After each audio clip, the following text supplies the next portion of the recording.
प्रिय विद्यार्थियों, class 12 Hindi medium में अपना चैप्टर चल रहा था 6 विद्युत परिपथ और विद्युत परिपथ के भाग 5 हो गए।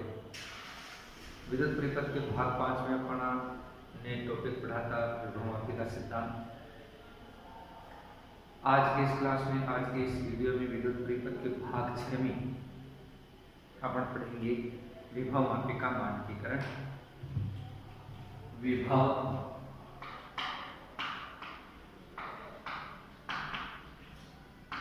मापी का मानकीकरण। विभवमापी का मानकीकरण। विभवमापी का मानकीकरण क्या है? विभवमापी द्वारा मानक सेल के लिए संतुलित लंबाई ज्ञात कर विभव प्रवणता ज्ञात करने की प्रक्रिया को विभवमापी का मानकीकरण कहते हैं।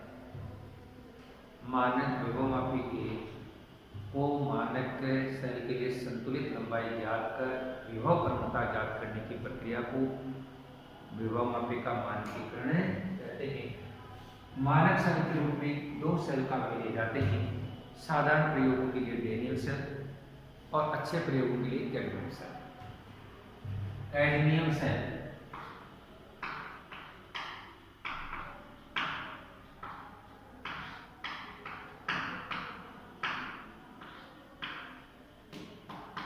एप्सिलॉन एस बराबर 1.08 वोल्ट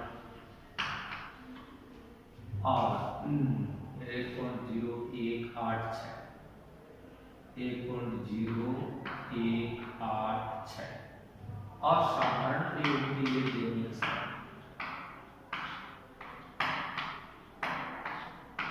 एप्सिलॉन एस बराबर 1.08 वोल्ट। जो अपन लेबोरेटरी में एक्सपेरिमेंट करते हैं उसमें अपन डैनियल सेल मानक सेल के रूप में काम में लेते हैं। मानक सेल ऐसे सेल जिनका विद्युत भाग पर लंबे समय तक नियत रहता है, मानक सेल कहलाते हैं। और विभवमापी के मानकीकरण के लिए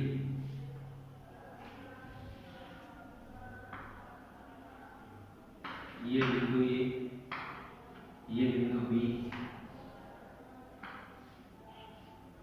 पॉजिटिव नेगेटिव कुंजी के धारा नियंत्रक RH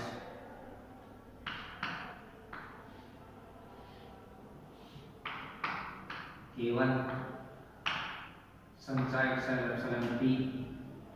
ये कौन सा परिपथ है? प्राथमिक परिपथ है।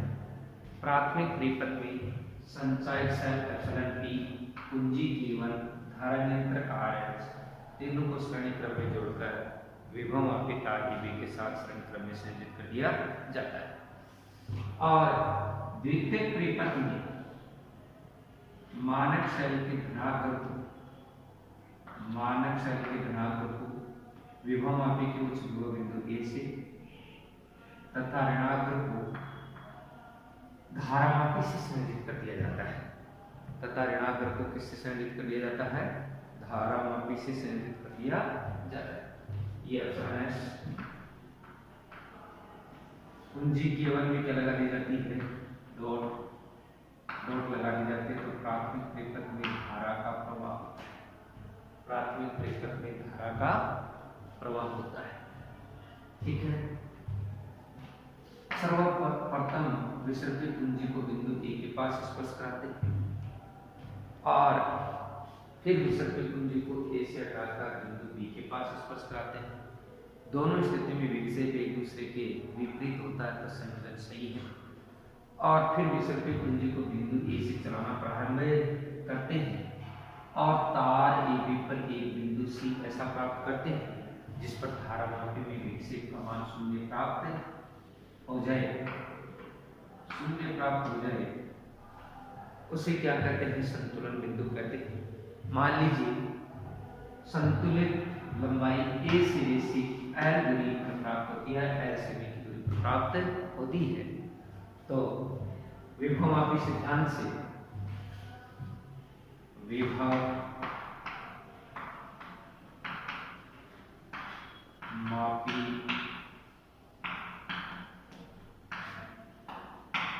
सिद्धांत से विद्युत वाहक बल या विभवांतर संतुलित लंबाई के समानुपाती होता है।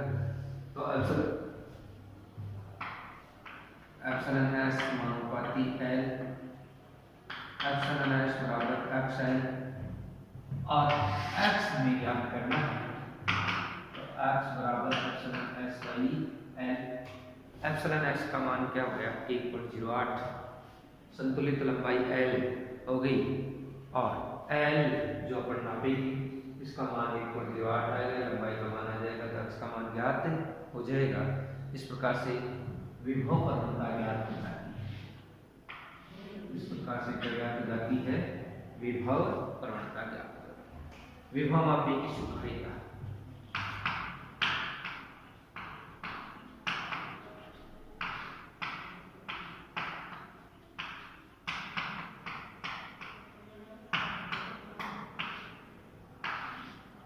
विभवमापी की सुग्राह्यता, वह विभवमापी अधिक सुग्राही होता है, वह विभवमापी अधिक सुग्राही होता है जो अत्यल्प विभवांतर को भी शुद्धतापूर्वक माप सकता है। वह विभवमापी अधिक सुग्राही होता है जो अत्यल्प विभवांतर को भी शुद्धतापूर्वक माप सकता है। और शुद्धतापूर्वक मापने के लिए विभवमापी वह विभवमापी अधिक सुग्राही होता है जिसकी विभव प्रवणता का मान कम होता है।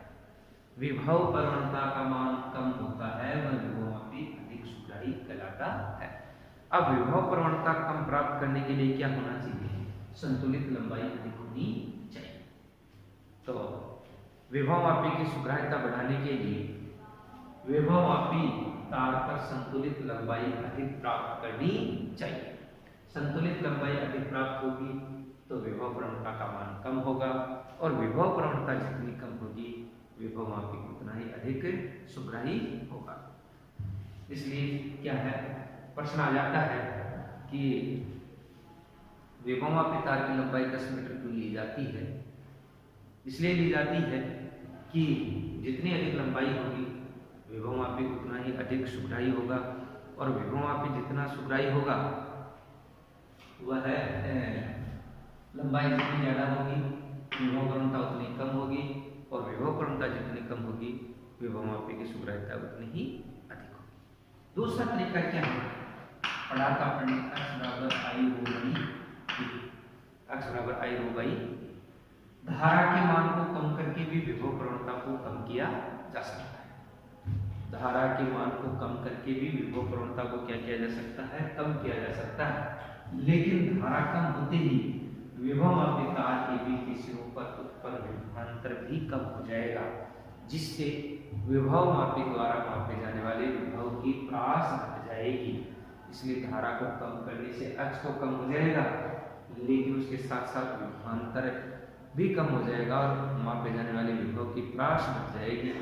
इसलिए ये इतना उपयोगी नहीं है। और सुग्राह्यता बढ़ाने के लिए क्या ली जाती है? विभवमापी तार की लंबाई अधिक ली जाती है। अगला टॉपिक है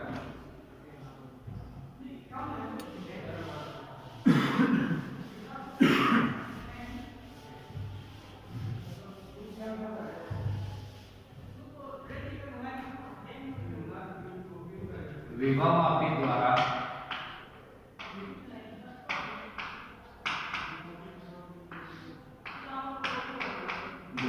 दो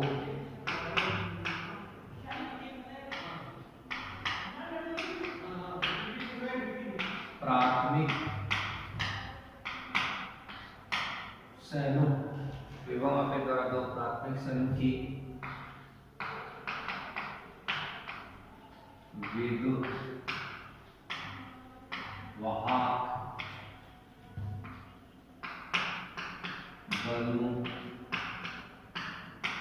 की तुलना, विभवमापी द्वारा दो प्राथमिक सैलों की विद्युत वाहक बलों की तुलना, विभवमापी द्वारा दो प्राथमिक सैलों के विद्युत वाहक बलों की तुलना में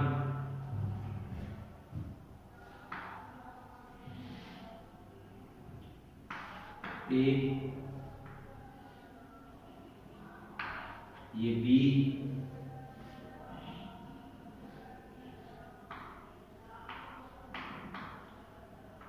संचायक सेल एप्सिलॉन की कुंजी K1 धारा नियंत्रक RH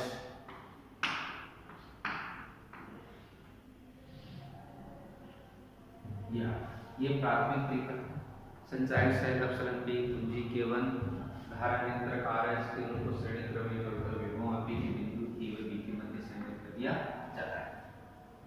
द्वितीयक परिपथ में दोनों प्राथमिक समूह के धनात्मकों को विभवमापी के कुछ विभव बिंदु K से संयुक्त किया जाता है।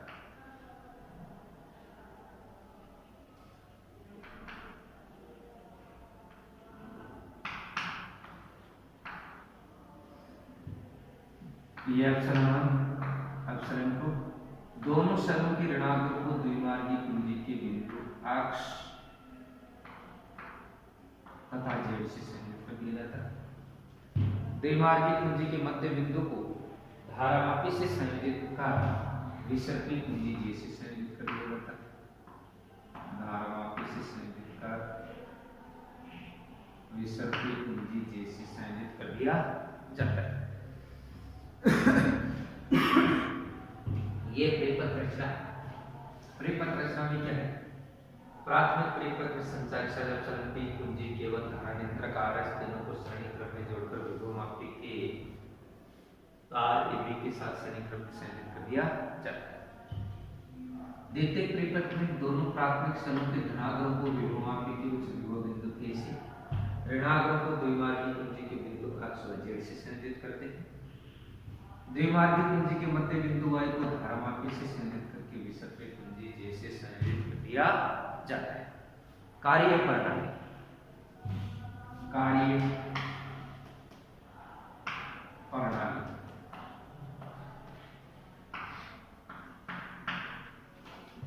सर्वप्रथम कुंजी K1 में डॉट लगाते हैं। सर्वप्रथम कुंजी K1 में डॉट लगाते हैं और K1 में डॉट लगाते हैं तो प्राथमिक परिपथ में किसका प्रभाव होता है? धारा का प्रभाव। सर्वप्रथम कुंजी K1 में डॉट लगाते हैं, प्राथमिक परिपथ में धारा का प्रभाव होता है। द्विमार्गी कुंजी के बिंदु X और Y के मध्य डॉट लगाते थे, ये कनेक्शन होता है। द्विमार्गी कुंजी के बिंदु X तथा Y के मध्य क्या लगा देते हैं? डॉट लगा देते हैं। डॉट लगा देते हैं जिससे प्रथम शेल किसमें आ जाता है? प्राथमिक परिपथ में आ जाता है। ये विभवमापी के परिपथ में आ जाता है। प्रथम सेल जिसका विद्युत वाहक बल एप्सिलॉन 1 विद्युत वाहक बल वाले सेल के विद्युत वाहक बल के लिए विसर्पी कुंजी J की सहायता से विभवमापी तार AB पर संतुलित लंबाई L1 ज्ञात कर लेते हैं। संतुलित लंबाई L1 ज्ञात करते हैं। एप्सिलॉन 1 समानुपाती L1, एप्सिलॉन 1 बराबर x L1 और ये समीकरण कितनी होगी? दूसरे चरण में अपन क्या करते हैं? द्विमार्गी कुंजी को बिंदु X और Y से हटाकर Y व Z के बीच लगा देते हैं। X और Y से हटाकर किसके बीच में लगा देते हैं? Y व Z के बीच लगा देते हैं और Y व Z के बीच में लगा देते हैं तो दूसरा सेल है वह विभवमापी के परिपथ में आ जाता है। दूसरा सेल विभवमापी के परिपथ में आ जाता है। दूसरे सेल के विद्युत वाहक बल एप्सिलॉन 2 के लिए विसर्पी कुंजी J की सहायता से विभवमापी तार AB पर संतुलित लंबाई L ज्ञात कर लेते हैं। L2 ज्ञात कर लेते हैं। विभवमापी सिद्धांत से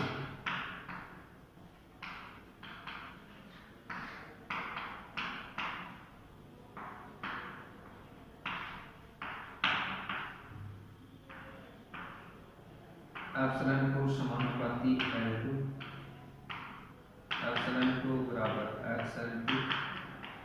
ये समीकरण 2 क्या समीकरण? ठीक है, 1/2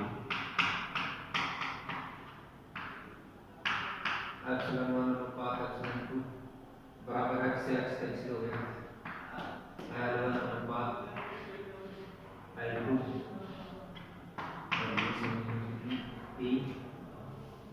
दोनों का क्या आ गया? अनुपात आ गया। एप्सिलॉन 1 अनुपात एप्सिलॉन 2 बराबर L1/L2। ओके, नेक्स्ट अगले क्लास में।